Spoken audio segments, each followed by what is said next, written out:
How are you, sweet Hollywood? The bad cop said, oh, you're the good. I'm addicted to your shame on me. Hollywood News Agency.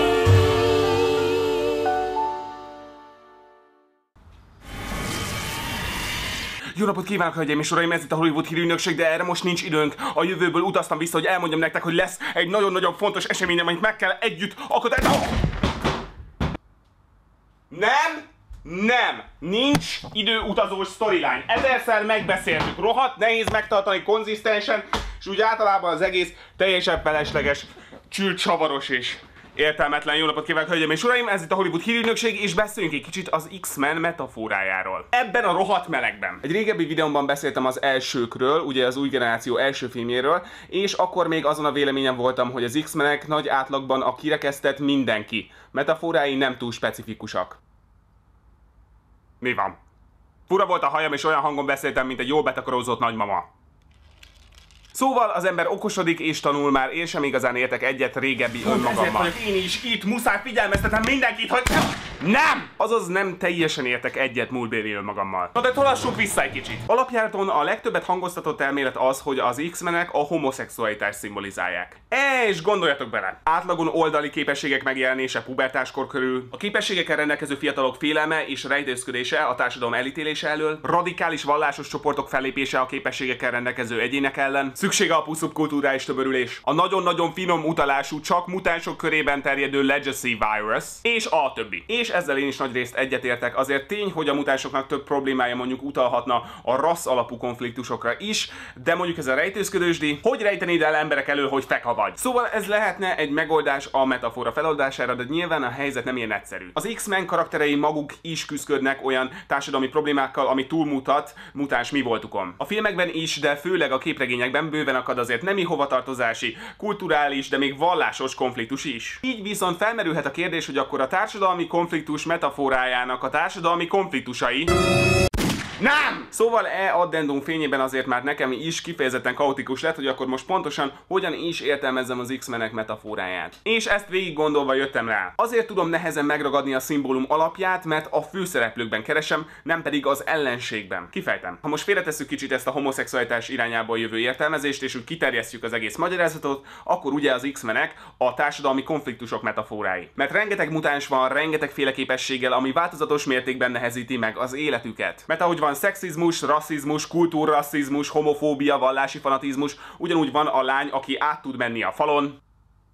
Ó, a dráma. Meg van a lány, aki egy lágy érintéssel kinyírja a Pufi kapitányt, az osztályhörcsögöt. Változatos társadalmi problémák, változatos mutáns erők. De a mi főhőseink, a mi mutánsaink felvesznek egy egyenruhát, egy egyennevet, egy egyencélt. És miért? Mert annak ellenére, hogy a képességeik és így a problémáik is teljesen szerteágazóak és különbözőek, az ellenfelük mindig egy és ugyanaz. Az emberi arrogancia és butaság. Az az attitűd, ami szerint két ember szeretete kevesebbet ér, mint az ő undora. Ami szerint egy munka kevesebbet ér, mert a végzőjének történetesen két melle támad lenni. Ami szerint az addikció bűn és nem betegség. Ami szerint a pigment értékmérő, nem csak színhordozó. Ami egy örökvesztest lát benned, ha kifejezed szeretetedet egy élmény iránt, amit egy monitoron keresztül éltél meg. Az emberi arrogancia és butaság, ami fél a hatalma elvesztésétől, retteg a felsőbbrendűsége megkérdőjelezésétől, csak fél és retteg és kollektivizál, hogy így hátha egy egységes értéktelenséget tulajdonítva egy nagy csoport embernek egyszerre nyomhatja le őket maga alá. Számomra ez szimbolizálja az X-Men. Nem a társadalmi konfliktus okozó tulajdonságaink egyikét vagy másikát, hanem a tényt, hogy a konfliktus túloldalán mindig ugyanaz az ellenfél. Ez pedig szerintem egy szép gondolat. Szóval akkor nézzük is meg, hogy hogy kezeli, vagy még inkább, hogy tágítja ezt a metaforát az új X-Men film, az X-Men The Days of Future Past. A történet szerint a jövőben minden mutáns lemészárolnak a Super Sentinelek, amik gyakorlatilag szociopata kaméleonként átveszik az elért mutánsok képességeit. A megmaradt X-menek ezért utolsó esélyként visszaküldik Rozsomákot a múltba, hogy összeboronálja a két nagy vezért, X-professzort és Magnetót, és megállítsák a kék Katniss-t, aki megölvén a fegyvergyáros Tyriont, eleve okot adott a Super Sentinelek megépítésére. Vajon rendbe hozható a jövő? Vajon jobb lesz így a jövő? Vajon ki fogja bírni a vérnyomásom ezt a kritikát? Pont ezt akartam mondani, nincs sok nem! Oké, kezdjük a rossz dolgokkal, mert Jézus atyám van egy pár. Ez a történet olyan lyukas, mint egy romlott halászháló. Mióta tud Kitty Pryde tudatokat visszaküldeni a múltba? Hogyan létezhet olyan kémiai vegyület, amit amitől egy rutinosan mozgássérült ember újra járni tud. Elnézést, bocsánat! Ez nem egy migrén, ez egy ideg összesorvadás. Fizikailag kéne mindegy. Miután a rendkívül kreatívan nyaralni ment képességei Xaviernek visszatérnek, miért nem manipulálja Tyrient, hogy pusztítsa el a terveit, és aztán lője fejbe magát, hogy visszamehessen trónokat harcolni? Miért nem viszik Quicksilvert magukkal mindenhova, mint egy festetezős Jolly Jokert? Hogy tért vissza Magneto ereje? Akkor most el kéne felejtenünk az egész X-Men 3-at? Szükségtelen folytatni. És sajnos a karakterek terén sincsen minden rendben. Míg Mystique története az első filmben szép volt, és érzelmdús és lebilincselő, azért most már rohadtul unom, hogy még mindig ennyire manipulálható. Én egy erős nő vagyok! Nem vagy az. Én egy nő vagyok! Részletkérdés. Én vagyok!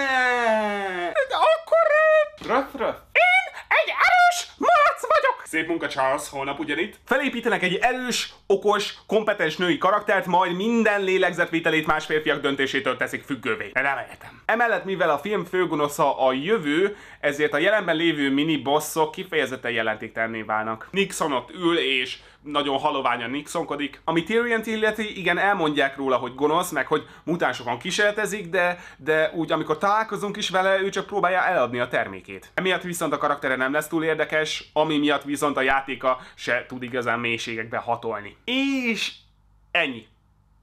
Elmondtam a rossz dolgokat. Jöhetek már! Na! Shit, túlvergettek a kazánok, az egész ránk fog omlani! Mondhatom! Mondd! Istenem, de jó ez a film! Technikai részletek előre! Előre! A képi világ szép és letisztult. Abszolút mellőzi a megszokott Marvel megalomániát. Amikor valaminek nagynak és ijesztőnek kell lennie, az nagy és ijesztő, de olyan megragadhatóan. A zene ismét csak remek, nem csak az, hogy korhű és stílusos, de helyenként még ki is lép így a celluloid mögül, megrázza magát, elsüt egy poént, és aztán visszamászik. Beszéltünk már erről, tudjátok, hogy én szeretem az ilyet. De a megfelelő filmes eszköztár csak alap, rá kell építeni a megfelelő stílust. És itt a visszatérő rendező Bryan Singer úgy döntött, hogy megtartja az elsők letisztult stílusát, de megszórja egy kis állatias brutalitással. Az előző filmhez hasonlóan kellemesen hömpölygő és családbarát a jelen, viszont a jövő az néha elviselhetetlen. Látom, ahogy kitalálták. Hölgyeim és uraim, a bejelentés immáron hivatalos, Bryan Singer fogja rendezni az új X-Men filmet. Bryan, mi a terved a mutánsokkal? Megdöglenek, mint a kutyák. És kutyák így nem döglöttek meg még soha. Mivel ugye a filmben nincsen fő gonosz, ezért a jövőnek kell ellátnia ezt a szerepet, ami azzal is jár, hogy megfelelő súlyt kell adnia az esemény történéseinek. Mintha ott lebegne a karakterek feje fölött a fekete palástjában, és fenyegetésekkel és villámokkal dobálózna. És eleget is tesz súlyteremtő szerepének, de basszus, úgy mészárolják a mutánsokat, hogy az egyszerűen... Ha rajongó vagy, ez lélekörlő lesz. És emellett a karakterek nagy részével sincsen semmi gond, sőt, vannak új gyöngyszemek. Quicksilver az új kedvenc X-mened. Az. Azt hinnéd, hogy ő Johnny Depp vicces fejfedőben, és meg is értelek, mert teljesen ugyanúgy néz ki, de ő Evan Peters és a film legjobb jelenet sorával rendelkezik. Mellette viszont nagyon jó látni a régi karaktereket is, ugye feltehetőleg utoljára van együtt a klasszikus X-Men stáb, és tény, hogy azért bizalommal tudunk nézni a jövő felé, mert az öreg faszi azt tudja, hogy miről van szó. Vésesség kőbe, Michael Fassbender le tudja színészkedni a falról a tapétát. Díszlettervezők rémáma Michael Fassbender miatt kellett animációval megoldani a Prometheus több hátterét, mert egy kávészünetben elmondott egy monológot és összedőlt az egész. Jó. Ez a lényeg, hogy jó. Annak ellenére jó, hogy nagyon nehéz lehet egész dialógusokat úgy lefolytatni, hogy az ember folyamatosan fenyegető, alkapos módban van. 2 croissantot és egy kakaót szeretnék kérni. McAvoy is jó, mások is jók, nem ennyire jók. Szóval ez van, egy nagyon-nagyon-nagyon lyukacsos történetű film, ami viszont cserébe szép, stílusos, klasszikus karakterekkel operál, és egy fantasztikus drámát hoz elő a kifejezetten izgalmas főgonoszából. De mi a történetének az alapja, mi az üzenete, és hogyan kapcsolódik a felvezetésünkhöz? Nos, jövő vagy múlt, ismét csak az ellenség ugyanaz, az emberi arrogancia és butaság. Ami ebben az esetben éppen fegyverkezik. Nagyon jó döntés! És ismét az X-Men szépen hozzák a tanulságot. Mint társadalom, sokszor tennénk ezt mi is rongyolnánk vissza a múltba megváltoztatni valamit. De nem tehetjük. Sajnos Ellen Page a való életben nem tud senkit visszaküldeni a múltba. Tudom, ez nekem se volt egyértelmű. Fogdosta nekem is többször a halántékomat, drága, teljesen elménytelenül. Fura lány ez az Ellen Page. De amennyire tudjuk, nincs visszaút, úgyhogy jobb, hogyha vigyázunk, nehogy a jelenünk az a múlt legyen, amit a jövő átírna egy szebb jelenért. Értékeljünk. Igen! Nos, azt hiszem, hogy messze kicsúszunk az időből, úgyhogy ennyi volt már a hírügynökség, hírekről majd beszélünk jövő héten Facebookon. Addig is én Szilvai Gergely voltam, jövő héten találkozunk.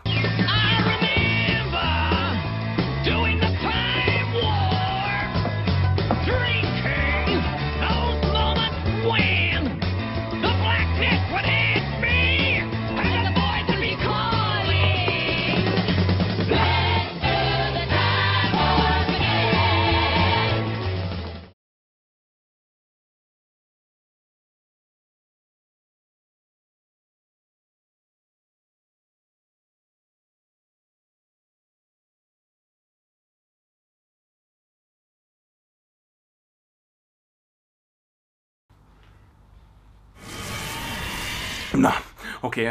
Tudtam én, hogy tudjátok, hogy meg kell várni a Marvel filmek stáblista utáni jelentét. Figyeljetek, be fogok jelenteni valamit a múltban, a jövőben, amit a múltban kellett volna, mert így a jövőben így hirtelen hat, és az egész nagyon szomorú, és kaotikus, és lázadások, és figyeljetek, el kell kezdenem felvezetni a dolgot, szépen lassan át tudjuk dumálni, úgyhogy... Nem! Még nem.